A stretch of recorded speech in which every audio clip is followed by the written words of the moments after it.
patnubay at gabay ng magulang ang kailangan. Maaaring may masiselang tema, lengguwahe, karahasan, sexual, horror o droga na hindi angkop sa mga bata.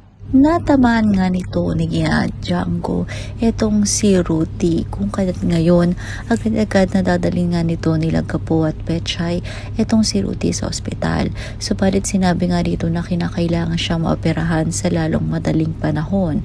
Nakiusap naman si Gapo kung maaaring operahan ng kanyang ama at ang bayad ay ibibigay na lamang pag siya ay nagkapera.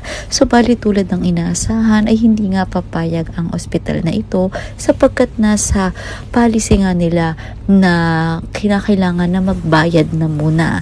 Napakahirap nga ngayon ang kalagayan nila Gapo, kung kaya't nakakuha na magandang tiyempo yung dalawang galing sa kulungan na sunod dito kay Gapo, at dito ay hinikayat nga nila ito na sumama sa kanilang grupo upang makilala ang kanilang bossing. Laking gulat nga nito ni Gapo nang makita nga niya na ito pala ay si Tatang, ang matanda na kasama niya dito sa kulungan, na siya rin pala nga may kagagawan kung bakit napaaga ang kanyang paglaya, kung kaya't ngayon ay magsisimula na etong si Gapo ng trabaho dito nga kay Tatang para lamang din na mailigtas niya ang buhay ng kanyang ama at ito ay maoperahan na. Yan ang dapat nating abangan dito nga lang sa CCM si Gapo.